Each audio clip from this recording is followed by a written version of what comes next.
Supposing that truth is a woman, what then?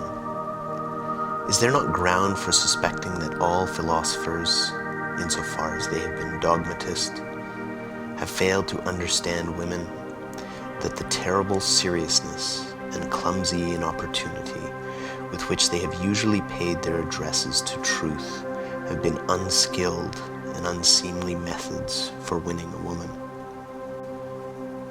Certainly she has never allowed herself to be won, and at present every kind of dogma stands with a sad and discouraged mien. If, indeed, it stands at all. For there are scoffers who maintain that it has fallen, that all dogma lies on the ground, nay more, that it is at its last gasp. But to speak seriously, there are good grounds for hoping that all dogmatizing in philosophy, whatever solemn, whatever conclusive and decided airs it has assumed, may have been only a noble puerilism and tyrannism, and probably the time is at hand when it will be once and again understood what has actually sufficed for the basis of such imposing and absolute philosophical edifices as the dogmatists have hitherto reared. Perhaps some popular superstition of immemorial time, such as the soul superstition, which, in the form of subject and ego superstition, has not yet ceased doing mischief.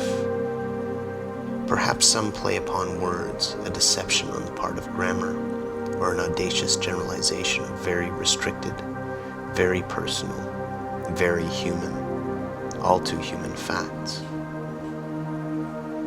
The philosophy of the dogmatists, it is to be hoped, was only a promise for thousands of years afterwards, as was astrology in still earlier times, in the service of which probably more labor, gold, acuteness, and patience have been spent than on any actual science hitherto.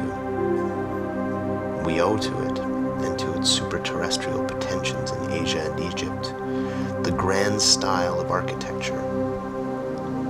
It seems that in order to inscribe themselves upon the heart of humanity with everlasting claims, all great things have first to wander about the earth as enormous and awe-inspiring caricatures.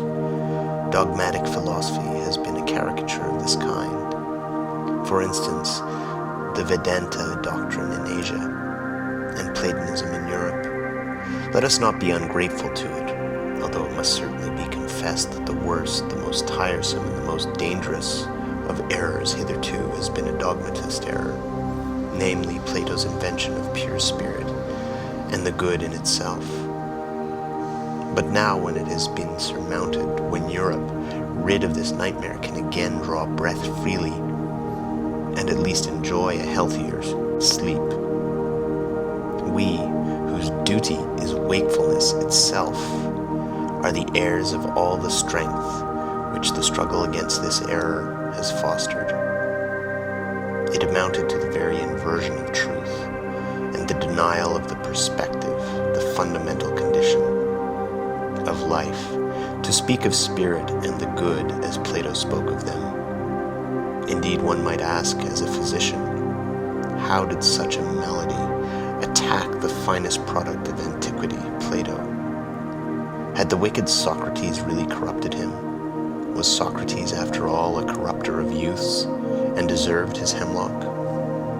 But the struggle against Plato, or, to speak plainer, and for the people, the struggle against the ecclesiastical oppression of millenniums of Christianity, for Christianity is Platonism for the people, produced in Europe a magnificent tension of soul, such as had not existed anywhere previously.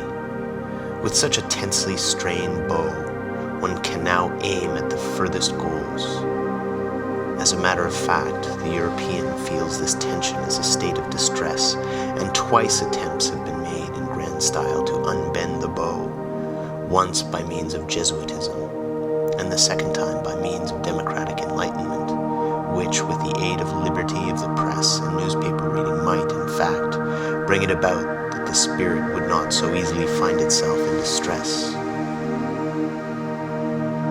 The Germans invented gunpowder, all credit to them, but they again made things square. They invented printing.